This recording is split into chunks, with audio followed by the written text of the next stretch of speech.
Yours, sorry.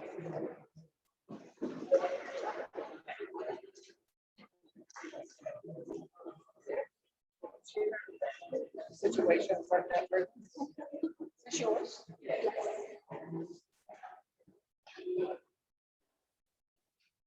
Okay, meeting's coming to order at 18 minutes to 12. Welcome back to the meeting house, everybody.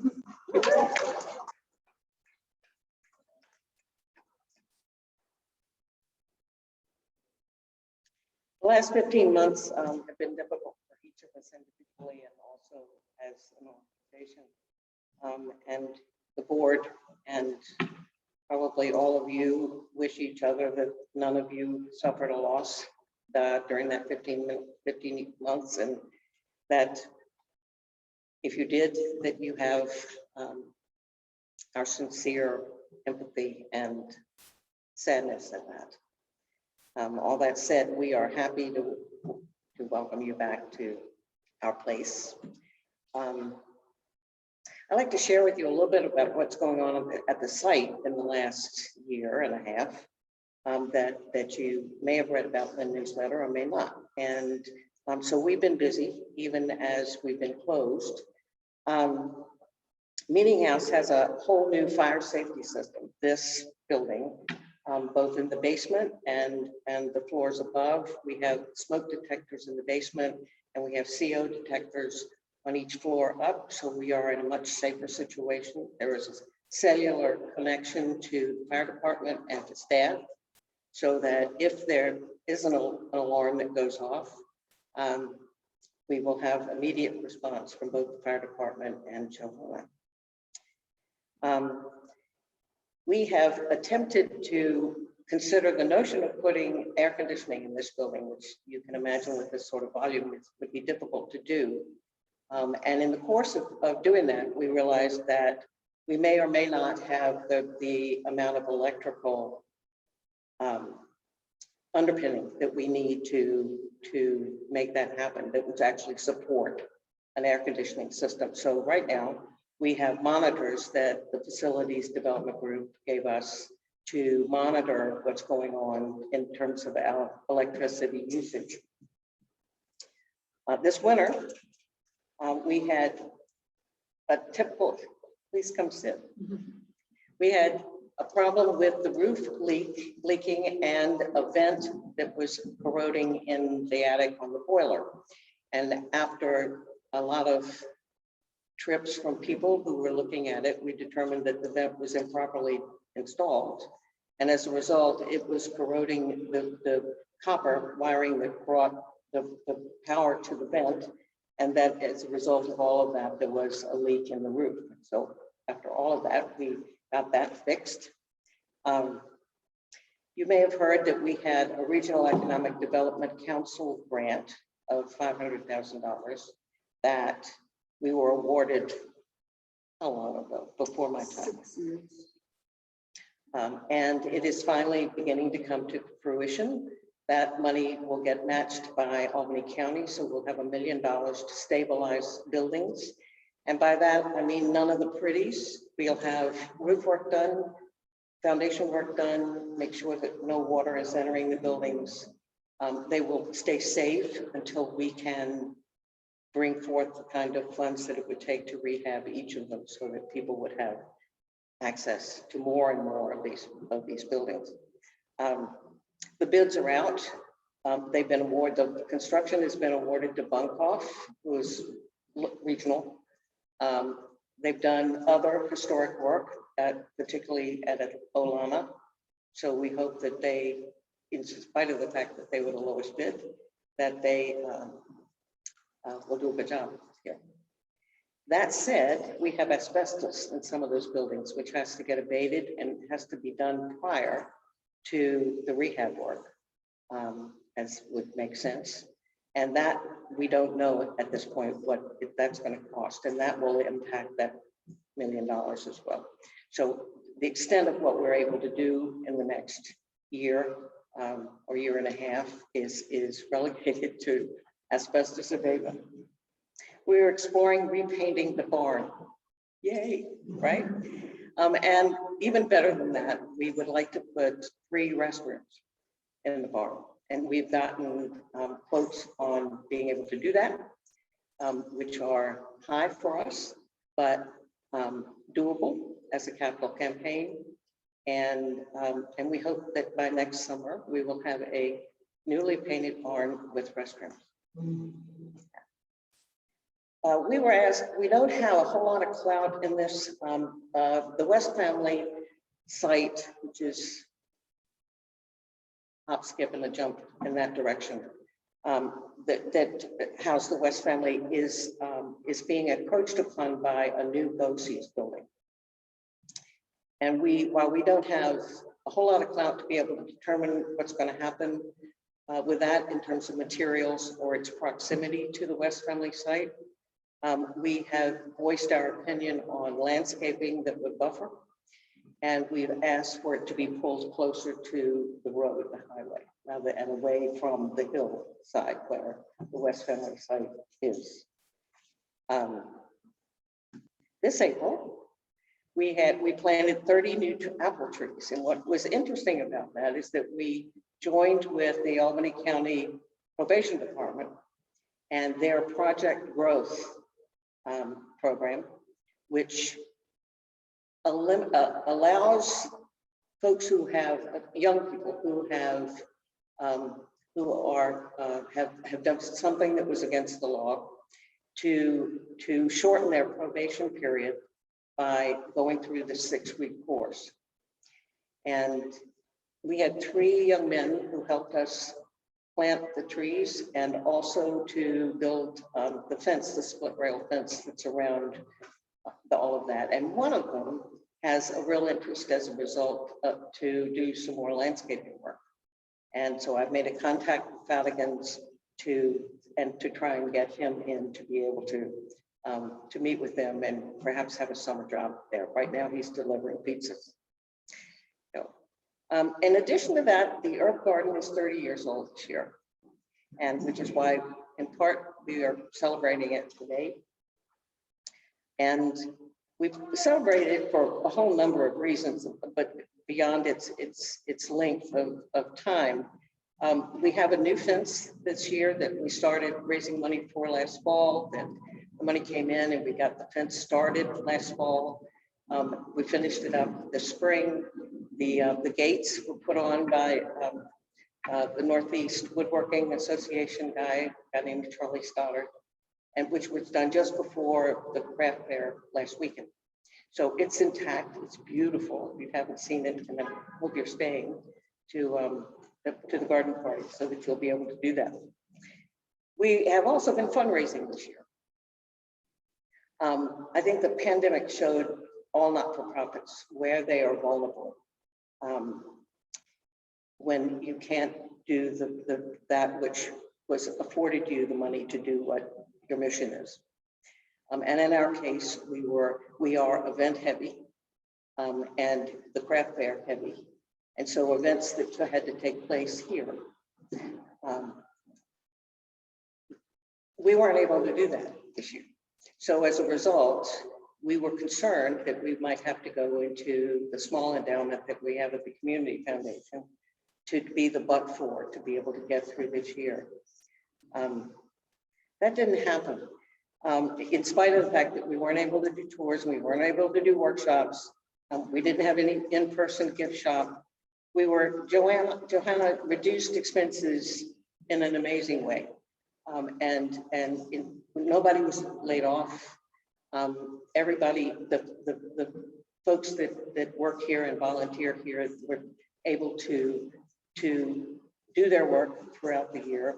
We did close in March, which we're not used to doing. We're used to reopening at the end of February. That didn't happen.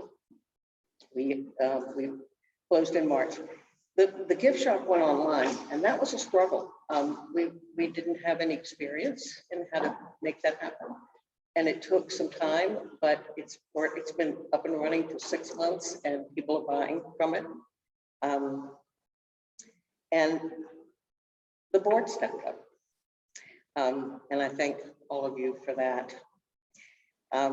But most of all, the year-end appeal was the best ever. And that's the membership that made that happen. So we could not have done it without the money that came in from that year-end appeal. So I'm going to hand over the podium to Michael Bates, who's going to give you a finance report. And I'll see you in a minute. Hello, everybody. This will be very, very quick. I think Lynn has done a great job in covering what I want to say. I just wanted to say that I'm pleased to announce that I think our financial health is very good. I'm going to define good. So let's say good. Let's say better than good, hopefully the next time I arrive here, and then really good down the road. But we're good. So I'm really happy about that. What that means is that our 2020 audit confirms, we'll just have that done, it confirms that we are doing our bookkeeping correctly. That's always good news. And then our 2021 year-to-date P&L statement shows that we're doing better than we projected. Hopefully without any disappointing events or disrupting events, that we should be in the black at the end of the year with money in the bank, which is great. Yeah. And our income has grown, as Lynn said, and our expenses have held a tight line thanks to Johanna. And that is now allowing us to proactively prioritize, areas of operations that we will further our cause, that we choose to further our cause. And that's a real big deal. That's a real big deal. So that's all I have to say.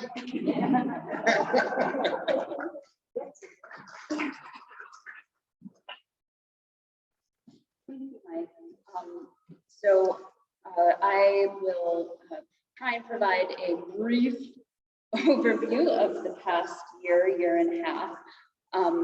Definitely Lynn Donovan, our president, Mike Bates, our treasurer, covered some of the highlights, but I'll try not to put anyone to sleep. But there's actually a lot to share and a lot that was exciting. And definitely, as we keep saying, and it is very true, it was a difficult year last year. We absolutely were incredibly fortunate. Many nonprofit organizations didn't make it or are still in a position of real uncertainty. And so we've been the grateful recipients of a lot of support that has put us in a relatively better position. I do want to point out we did receive a PPP loan last May, which was really important. We did temporarily reduce staff hours during April at the outset of the shutdown because of the uncertainty of our financial position and whether and when we'd be able to reopen. But that allowed us to bring staff back at more or less regular hours and continue to work behind the scenes on education projects, on museum shop, moving online, on beefing up our social media presence, and for me, spending a lot of time in human resources webinars.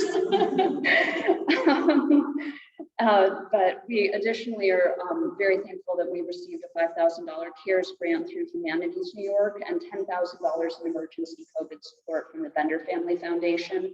And collectively, that really provided us with some of the cushion we needed to make it through the summer.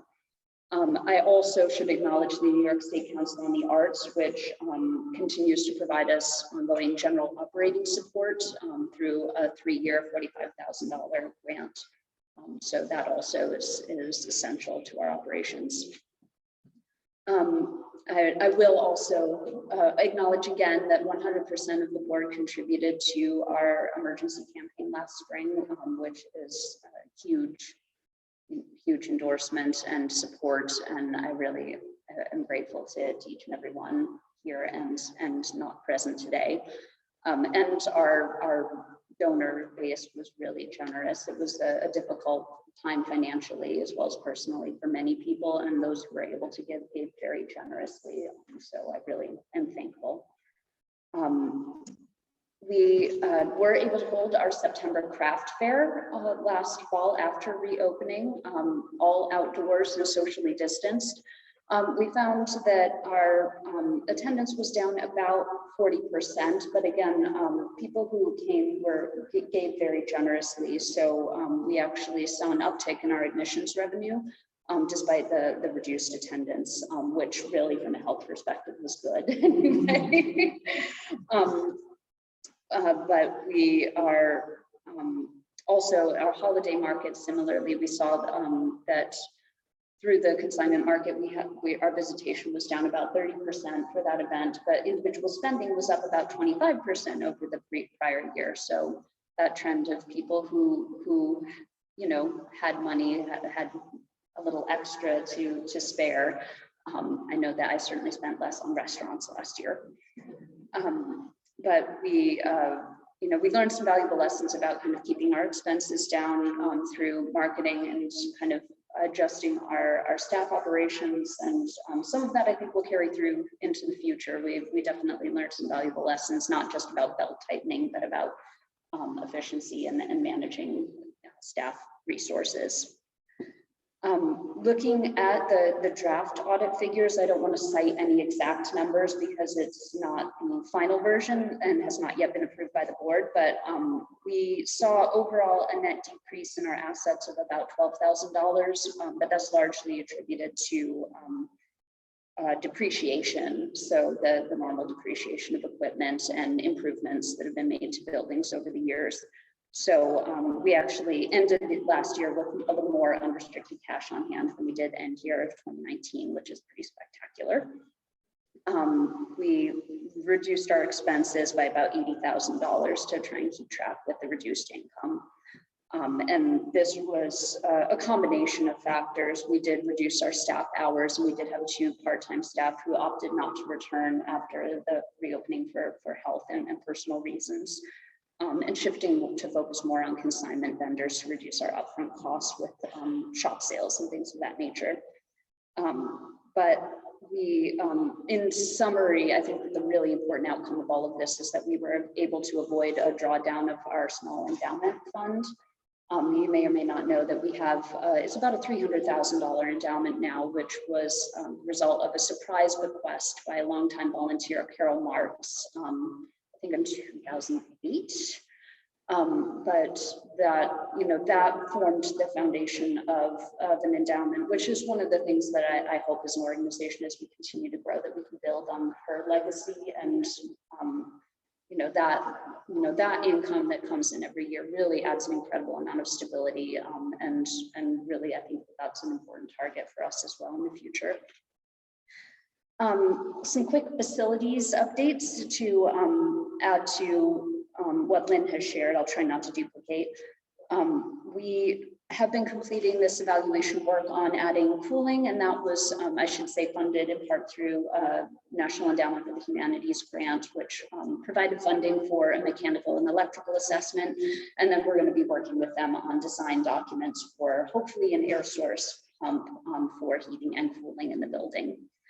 The restroom study was also funded by the Preservation League with grant support through their technical assistance grant program, and they've been an incredible supporter for decades, so thank you to them.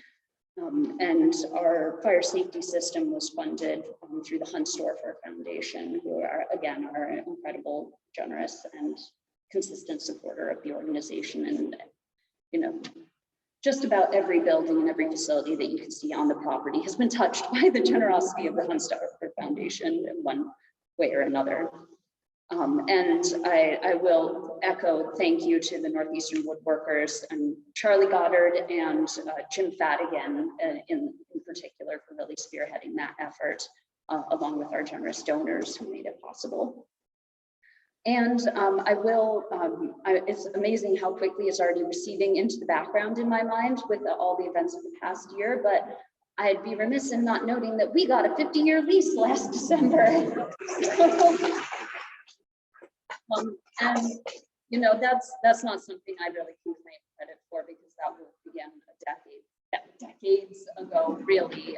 This organization operated on a year-to-year lease for decades. And it was under prior leadership that we secured the first long-term lease of a 15-year term, and negotiations began within 5 years on the next one, because in terms of grant support, that was really important, because there are many funding sources that expect you to demonstrate some degree of control and authority over a site for, if they're giving you funds to complete improvements, they want to know that you're going to be around to ensure that those are well cared for. So this will, it just brings us an incredible stability that we have never enjoyed as an organization before, but it's also a big test because we've never been in this position before. Now is the time that we really need to start strategizing to figure out how to take advantage of that. So it's an exciting time for the organization, but lots of work to be done.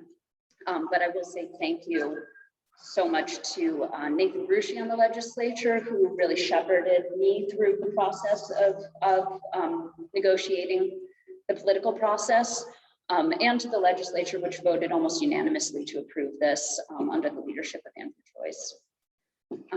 So in a programmatic standpoint, we've been kind of reorienting a lot of our education programs to look more intently at the natural history of the site and how that ties back to the social stories and the history of the Shakers themselves.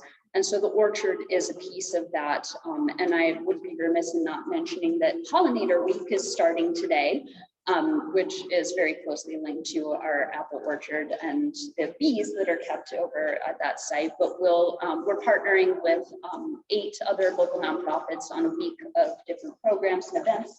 Yellow brochures on the blue table, you should grab one. But we will have site tours here of the garden on Tuesday and Friday next week in particular.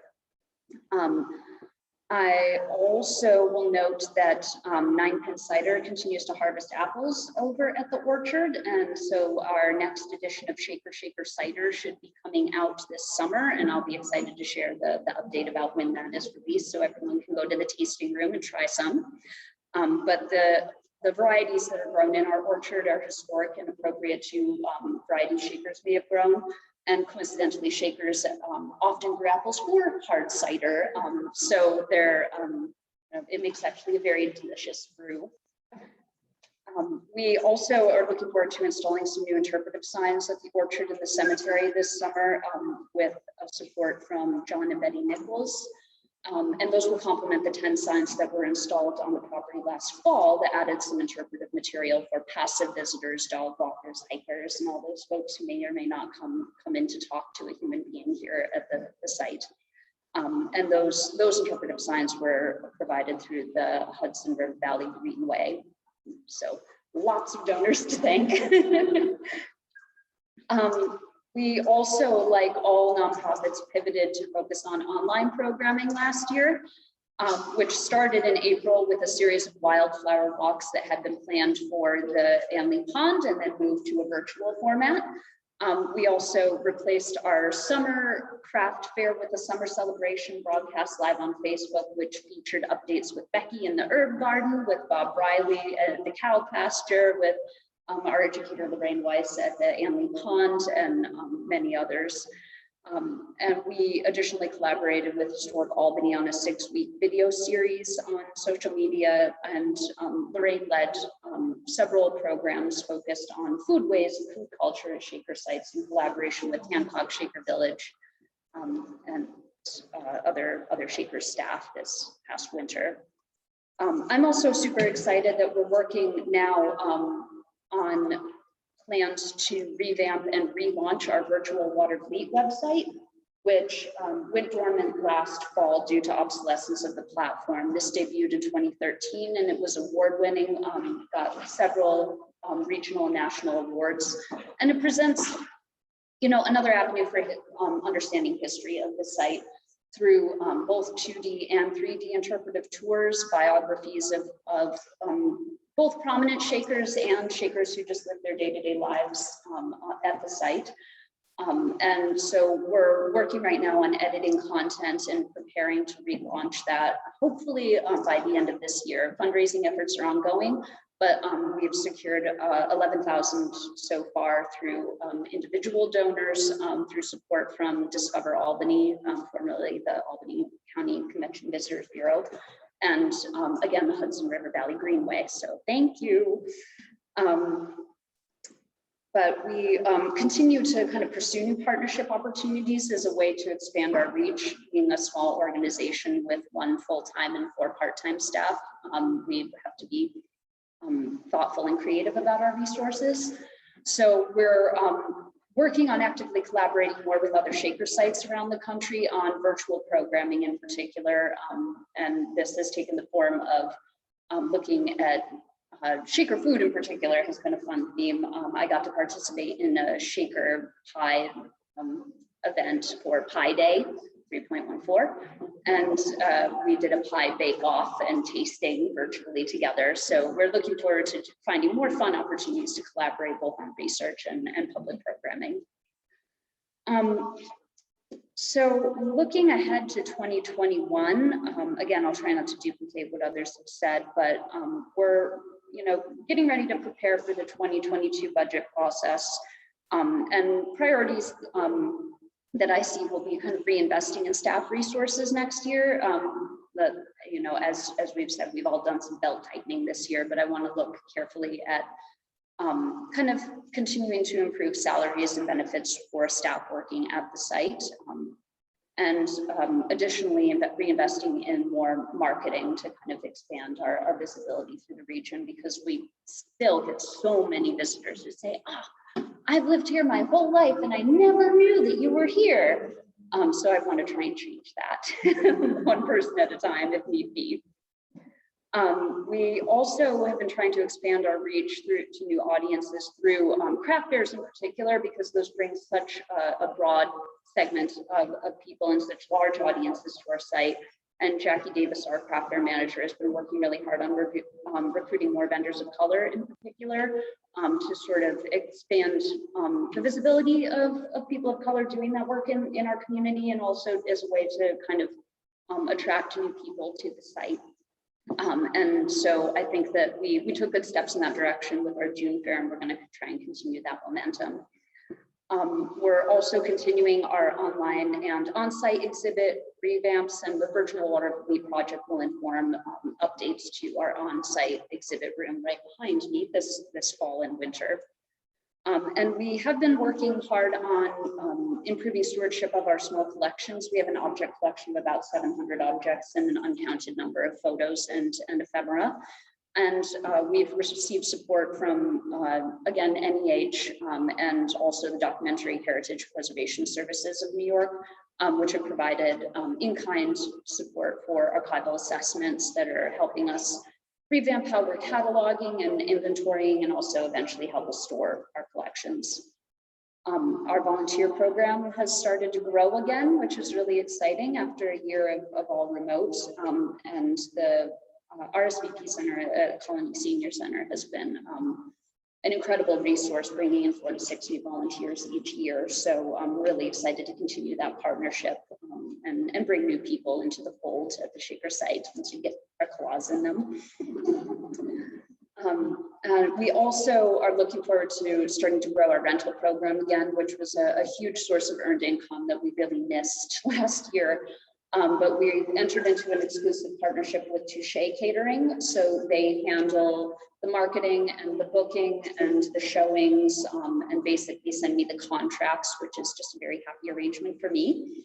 But we have a couple new weddings already booked for the fall, and also both Equinox and the Albany Bar Association will be holding events here, which I'm really excited to welcome. And I'll skip the REDC because we've already had an update, but very excited to get some new roofs, hopefully before the next winter. And we will be exploring grant funding opportunities through New York State Council on the Arts this summer. Oh, and I'm trying to complete an emergency response plan, because if the pandemic taught us anything, it's good to be prepared for an emergency. I also would like to take a moment to acknowledge 2 members of the Society who passed this spring. Corinne Hughes Hillard of Latham was a former volunteer who passed away in April of this year. She and her husband built the Hillard's Greenhouse and Produce, and their family very generously requested donations to Shaker Heritage in her memory. So thank you to Diane Davies and Nancy Line for their support and for helping us honor her legacy.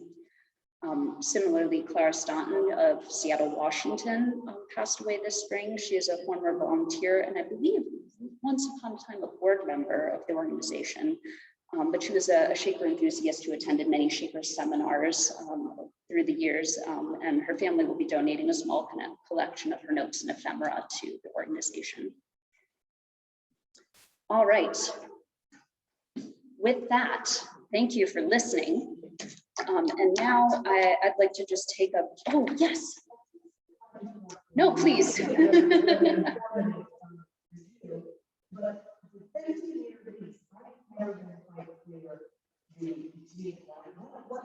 Oh, sure. Yeah, it's about 25.5 acres. So it encompasses basically the parcels that hold Shaker sites. So down to the end of the border of Anley Pond, the pasture, the trustee's office, all of this around us to the road. You know, there's you know, basically the line falls near the highway department. And then it also encompassed the orchard for the first time. So that was a new addition. The cemetery belongs to the Shakers.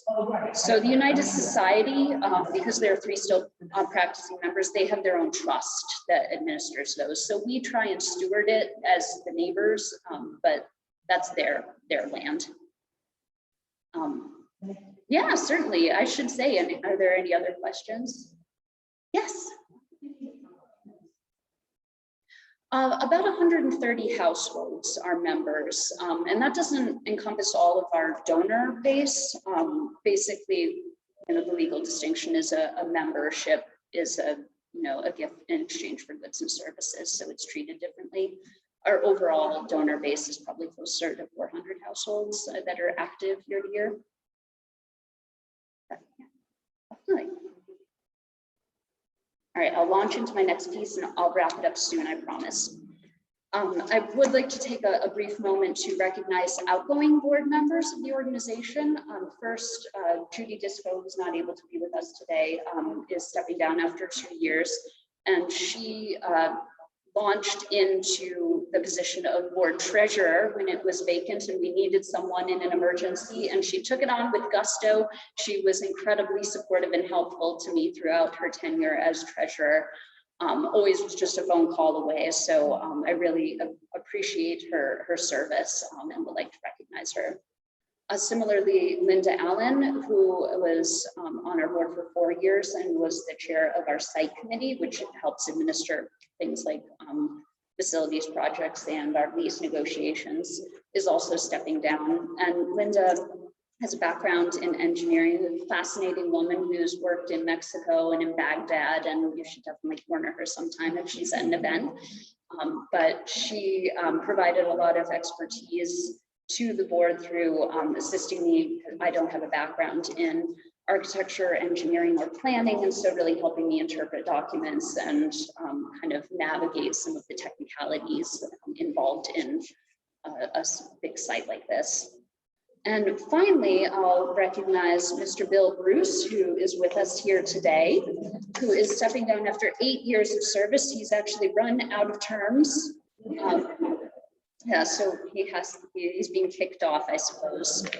But I couldn't resist the opportunity to embarrass Bill, so I asked fellow trustee Steve Iacchetta if he would put together a few words. He is not able to be here today, but I would like to share them. So from Steve: Bill Bruce has a long and esteemed legacy in the Albany area as a professional planner and commissioner of general services for the city of Albany. There's no doubt that Albany County, Colony, and City of Albany are well preserved and enhanced in many ways as a result of Bill's lifelong professional leadership and contributions. In the area of civic contributions, Bill has also served as librarian of the Historic St. Andrew Society at the Historic Brownstone Mansion, and served as librarian of the, and site on Washington Avenue across from the Albany Institute of History and Art. As a proud descendant of Scotland and 2 kings by the same name, current research indicates that castles that have belonged to the Clan Bruce include, and forgive my pronunciation, Five Castle, Erith Castle, Munis Castle, Thomaston Castle, Culross Palace, Clockmanon Tower, Fingask Castle, Kinross House, Loch Leven Castle, Loch Maben Castle, and Turnberry Castle. And to this historic list, we should add Wisdom's Valley, founding site of all Shaker communities in America, as Bill has been a stalwart trustee and chair of the Shaker Heritage Site Committee, serving as steward for the entire Watervliet Shaker Historic District. Eternal gratitude to Bill for this legacy of accomplishment and best wishes for the next chapter.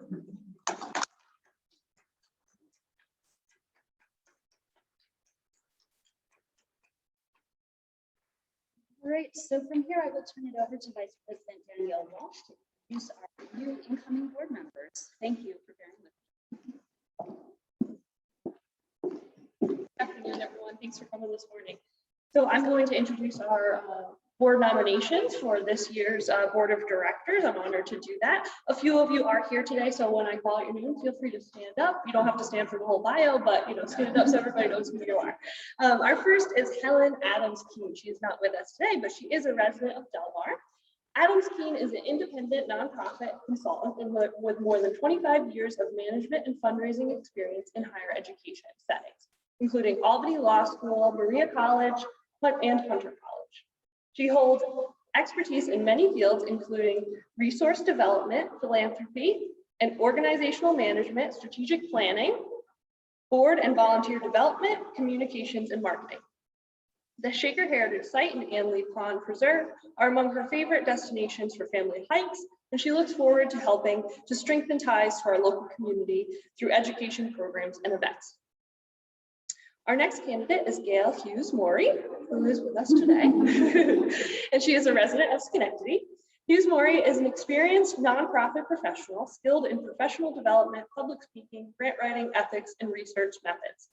She holds a Doctor of Philosophy, a PhD focused in anthropology from the State University of New York at Albany, where her research interests included the study of morality risk factors among disenfranchised populations. Her interest in the Shaker Heritage Site was first spurred by her work excavating the burial grounds of the Albany County Alms House on New Scotland Road, the predecessor of the Ann Lee Nursing Home at Watervliet Church Family Site. After a successful stint in academia, Hughes Morey launched a new career with the Mohawk Hudson Humane Society, where she currently serves as Senior Vice President of Operations. Matthew Miller, who's here, grew up in Guilderland and now resides in Westchester. Miller has over 25 years of experience as an attorney and finance professional, most recently as a managing director at Crescent Capital Group, a $25 billion alternative asset manager. Raised in Guilderland, he recently retired from Wall Street and began a business selling Shaker furniture and taping Shaker chairs. He has long been familiar with the church family site and brings a lifelong interest in history and the Shakers to the board. He looks forward to contributing to the ongoing success of this important organization, which combines his deep commitment to the local community and the Shaker ideals of honesty, hard work, and equality. Our next is Mark Muscatello, who is not here today, and he is a resident of Guilderland. He was born and raised in the Adirondacks and has taken a keen interest in the history of upstate New York and the capital region. He graduated from SUNY Albany with a BA and MA in political science and holds a school building leader advanced certification from Canisius College. He worked for 15 years in K-12 education and education administration in New York City and Troy before moving to First Fidelity Brokerage. He currently serves there as managing director of education and nonprofit programs. He has a passion for mission-driven work and brings skills in education, leadership, and operations to the board. Our next nominee is Tracy Thompson. Tracy is a resident of Schenectady, and she is an independent consultant and experienced nonprofit executive with expertise in organizational leadership, libraries and library systems, legal information, and higher education. A U.S. Navy veteran, she holds a JD from Yale Law School and served as executive director of NELCO Law Library Consortium for 15 years. She is excited to tackle the challenge of raising awareness of the Shaker Heritage Site as a community resource for education and recreation. And our last nominee is Ann Thornton. Ann is a resident in Niskayuna and has nearly 2 decades of experience generating private and public investment in cultural and historic assets to improve the health, inclusivity, and sustainability of communities. Most recently, she held the position of Director of Foundations and Strategic Initiatives at the National Trust for Historic Preservation. A graduate of Colony High School, she often skated at Ann Lee Pond growing up, but more recently, she discovered the Shaker Heritage Site as an adult. She is fascinated by the Shaker spirit, approach to work, and practice of community, and believes the Shakers offer a message of enduring relevance in our time. She looks forward to helping the Shaker Heritage build a vision for the future of the property that embraces this legacy. Thank you to all our nominees.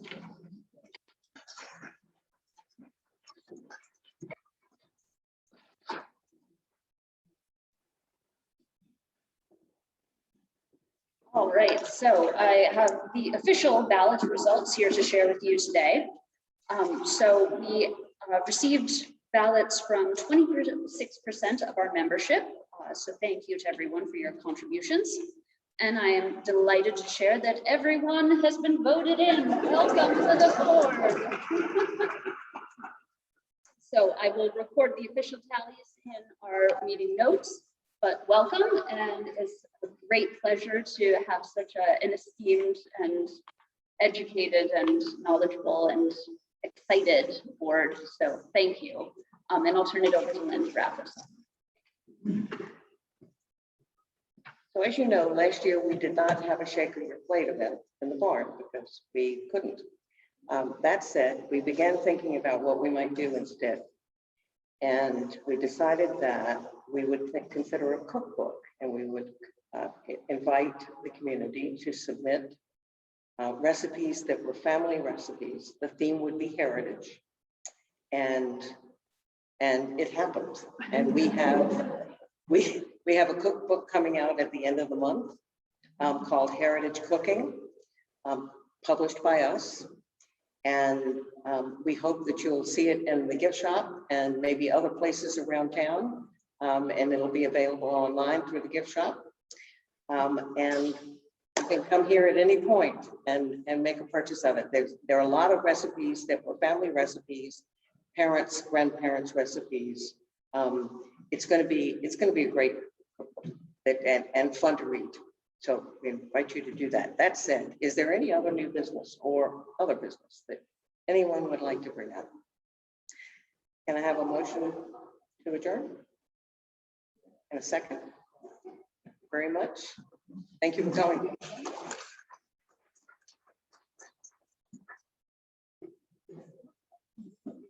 So I hope everyone will join us in the herb garden for our 30th